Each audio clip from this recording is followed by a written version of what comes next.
வரும் 26ஆம் தேதி வங்கக்கடலில் புதிய காற்று சுழற்சி உருவாகி தமிழகத்தை நோக்கி வரக்கூடும்.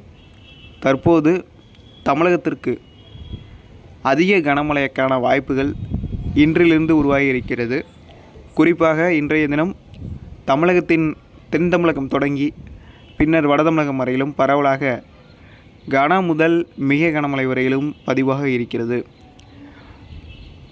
ஆகையினால் விவசாயிகள் தங்களுடைய விவசாயம் சார்ந்த பணிகளுக்கு, அறுவடை காலகட்ட பணிகளுக்கு நீங்கள் திட்டமிடல் இருக்க வேண்டும் என்பதை தெளிவாக நான் குறிப்பிட்டுக் கொள்கிறேன்.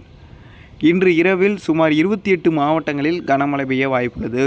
அந்த மாவட்டங்களின் பட்டியலை இப்போது நான் உங்களுக்கு அறிவிக்கிறேன். வரக்கூடிய மணி நேரங்கள், அதாவது இரவு நேரங்களில் ராமநாதபுரம், சிவகங்கை, விருதுநகர், தூத்துக்குடி மற்றும் புதுக்கோட்டை, நாகை, தஞ்சை, கடலூர், திருச்சி மற்றும் அரியலூர், பெரம்பலூர், கரூர், ஈரோடு, சேலம், நாமக்கல், தருமபுரி, காரைக்கால், பாண்டிச்சேரி, விழுப்புரம் உள்ளிட்ட பகுதிகளிலும் உள்ளிட்ட மாவட்டங்களிலும் சில இடங்களில் கன முதல் மிக கனமழை வரையிலும் எதிர்பார்க்கப்படுகிறது. மேலும் சென்னை, திருவள்ளூர், செங்கல்பட்டு, காஞ்சிபுரம், கடலூர், விழுப்புரம் உள்ளிட்ட மாவட்டங்களிலும் சில இடங்களில் அடுத்து வரக்கூடிய மணி நேரங்களில் கன முதல் மிக கனமழை வரையிலும் எதிர்பார்க்கலாம்.